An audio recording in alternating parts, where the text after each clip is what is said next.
venous thromboembolism or VTE.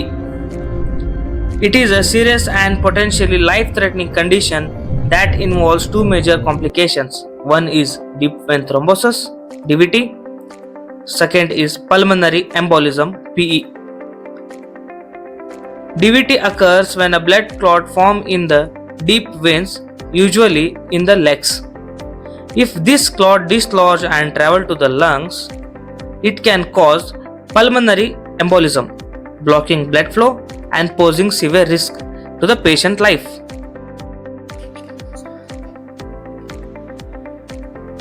Patients who experience prolonged immobility, patients with major surgery, patients with prolonged stay in the intensive care unit, or patients with certain medical conditions such as cancer or clotting disorders are at higher risk for venous thromboembolism. A pneumatic compression machine is one of the most effective ways to prevent venous thromboembolism. This medical device is designed to promote blood circulation in the legs and reduce venous status, a major contributing factor to DVT. This device consists of inflatable sleeves wrapped around the patient's legs. These sleeves intermittently inflate and deflates, gently compressing the veins and encouraging blood flow. This action significantly reduces the risk of clot formation.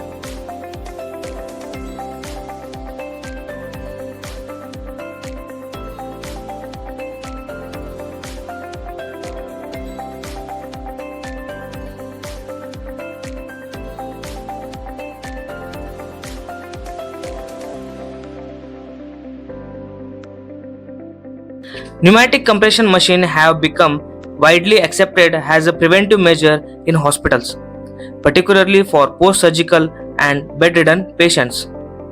By consistently promoting blood circulation, pneumatic compression machine helps to minimize the chance of blood pooling in the veins, thus reducing the risk of venous thromboembolism. Let's discuss the definition. Venous thromboembolism is a disorder resulting from abnormal blood clot formation within the venous circulation that includes deep vein thrombosis (DVT) and pulmonary embolism (PE). It is a critical medical condition characterized by venous status, endothelial injury, and hypercoagulability. Let's discuss the types of venous thromboembolism. That includes deep vein thrombosis (DVT) and pulmonary embolism (PE). Deep vein thrombosis. It is a clot in a deep vein, usually in the leg or pelvis. DVT sometimes affects the arms or other veins. Pulmonary embolism. A pulmonary embolism occurs when a clot breaks free from a vein wall, travels to the lungs, and then blocks some or all of the blood supply. Blood clots originating in the thighs are more likely to break off and travel to the lungs than blood clots in the lower leg or other parts of the body. So let's see what causes these clots to form. To understand this, we turn to Weikhaus triad, a concept that explains the three main factors contributing to blood clot formation. First, status of blood flow, slow or no movement of blood. Second is hypercoagulability, increased blood clotting tendency. Third is endothelial injury, damage to the blood vessel wall. Let's break each one down. First, status of blood flow. Blood needs to keep moving to prevent clots formation. When it becomes slow or stagnant, it increases the risk of clotting. Risk factor includes immobilization, varicose vein, surgery, hip or knee replacement, traveling for long hours without moving extremities, obesity, and right heart failure. Second is hypercoagulability. It is a condition in which the blood has an increased tendency to clot, also known as thrombosis, within the blood vessels.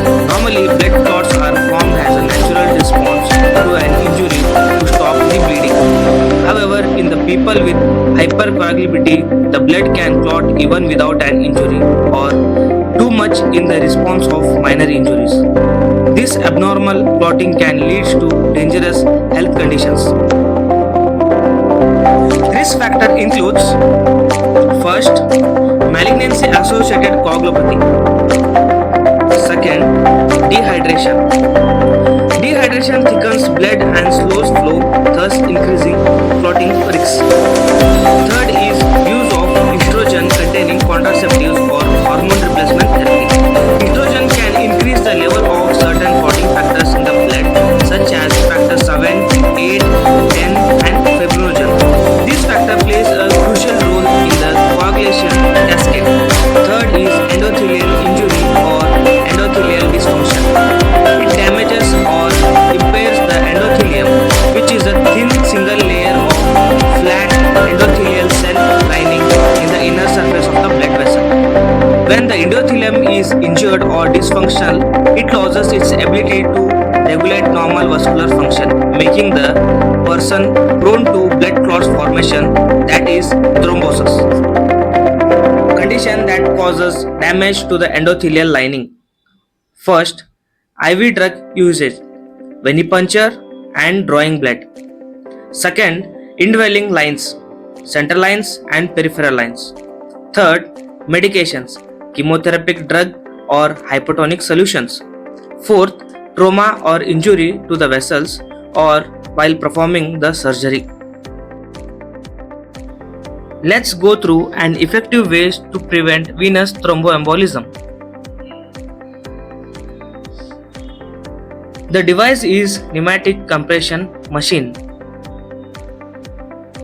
A pneumatic compression machine is a medical device designed to improve blood circulation by applying intermittent pressure to the limbs. It consists of an air pump connected to inflatable sleeves or cuff which wrapped around the patient leg or arms. The machine inflates and deflates these sleeves in a controlled manner, mimicking the natural muscle contraction that help push blood through the veins. Let's see types of pneumatic compression machine. Pneumatic compression machine comes in different types based on their functions and application. First, intermittent pneumatic compression machine. These devices use alternate cycles of inflation and deflation to improve venous return, used for VTE prevention, post-surgical recovery, and lymphedema management. Second is sequential devices. Sleeves with multiple chambers that inflate sequentially starting from the lower part of the limb and moving upwards. More effective in mimicking natural venous flow, reducing the risk of deep vein thrombosis, that is DVT.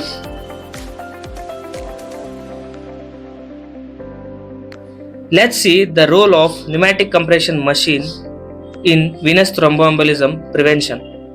The use of pneumatic compression machine helps prevent venous thromboembolism mechanically by improving blood circulation and decreasing venous stasis and clot formation.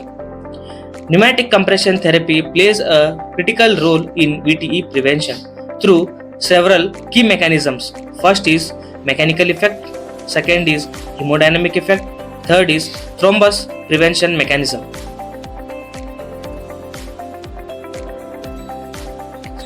Let's see each mechanism. First, mechanical effect. Mimics muscle pump action of extremities, promotes venous blood return, reduces venous status, increases blood flow velocity. Second, hemodynamic effect. Reduces venous blood pooling, enhances circulation in the immobilized patient, decrease intravascular pressure, improves lymphatic drainage. Third is thrombosis prevention mechanism.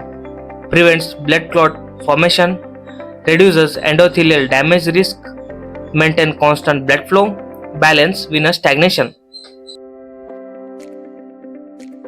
Mechanisms of pneumatic compression machine. A pneumatic compression machine works by cyclically inflating and deflating air-filled sleeves wrapped around the limbs primarily to enhance blood circulation and prevent VTE. Here is a step-by-step mechanism.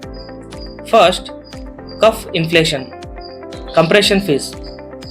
Second is cuff deflation, relaxation phase.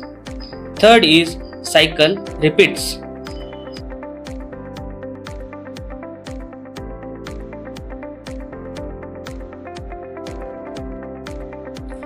In detail, step-by-step mechanism. First, cuff inflation, that is compression phase. The machine pumps air into the sleeves, applying controlled pressure to the limb. This pressure compresses the veins. Venous blood flow acceleration. As the pressure forces blood out of the compressed vein, it increases the venous return to the heart, reducing the risk of clot formation.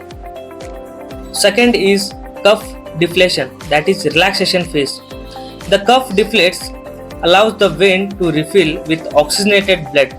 This inflation and deflation cycle mimics the physiological action of walking, which naturally prevents clot formation. Third, cycle repeats.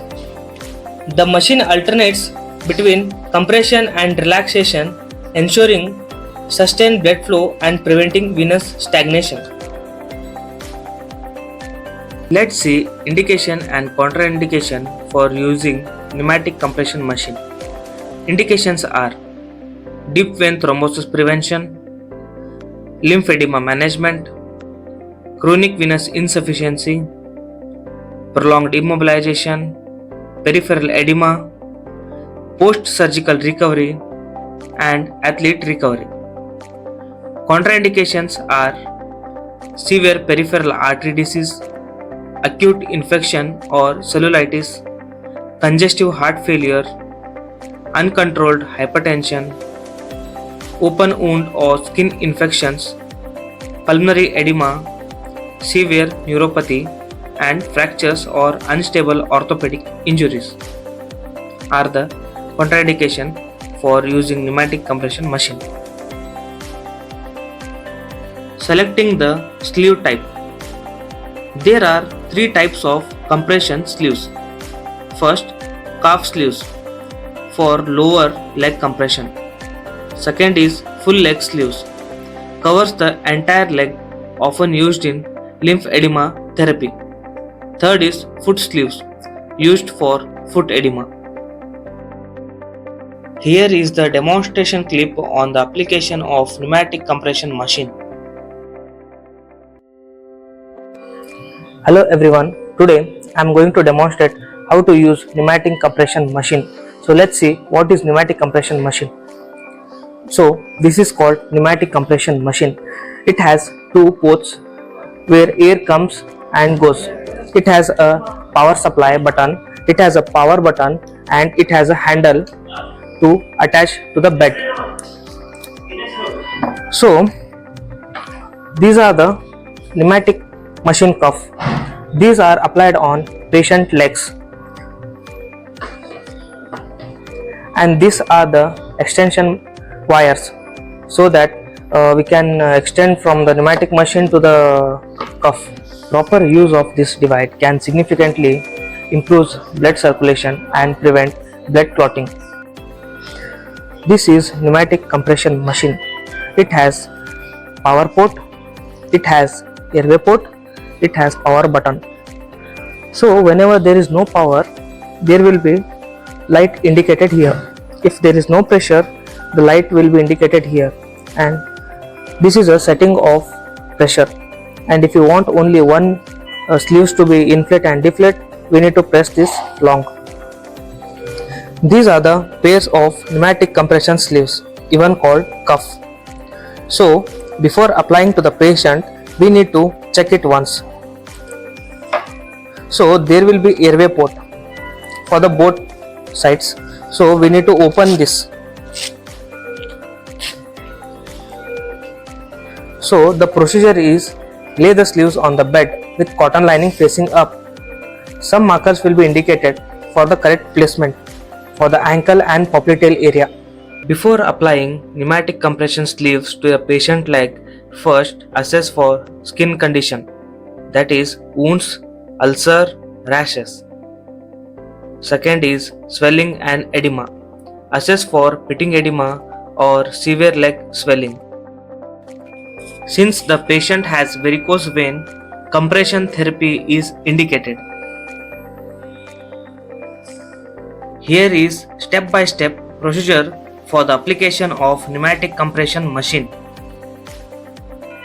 Place the compression pump at the foot of the bed, ensuring it is securely positioned.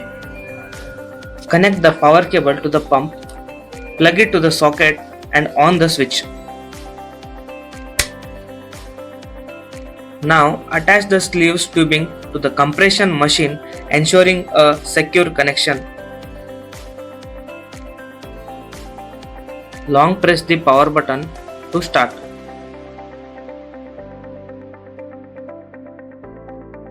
Before applying to the patient, check the sleeves for proper inflation and inspect for any leaks or malfunction that could affect its performance. Position the sleeves on the bed with the cotton lining facing upwards.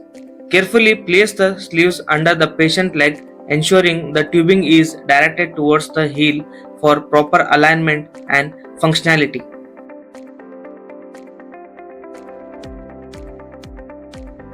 Wrap it around patient legs so that two fingers fits between leg and the sleeves.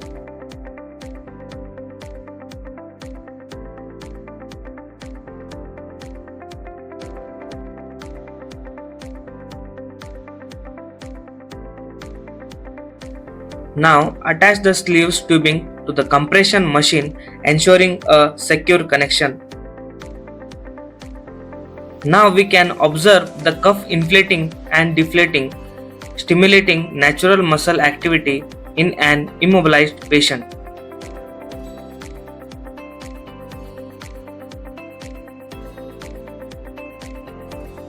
Pressure settings and adjustments. General guidelines for the pressure adjustment by the Polish Society of Lymphology. First is deep vein thrombosis prophylaxis. Pressure range should be 30 to 50 mmHg. Inflation should be 30 to 60 seconds. Deflation 15 to 30 seconds. Device mode can be sequential or intermittent. Second is lymphedema management. Pressure range should be 30 to 80 mmHg. Inflation 30 to 90 seconds. Deflation 50 to 60 seconds. Device mode should be sequential compression. Third is chronic venous insufficiency. Pressure range should be 30 to 60 mmHg. Inflation 30 to 60 seconds. Deflation 15 to 30 seconds. Device mode should be sequential or intermittent. Fourth is post-surgical recovery. Pressure range should be 30 to 40 mm of Hg. Inflation 30 to 60 seconds. Deflation 15 to 30 seconds. Device mode can be sequential compression. Fifth is sports recovery. Pressure range should be 40 to 100 mm of Hg on tolerance. Inflation should be 30 to 60 seconds. Deflation 15 to 30 seconds.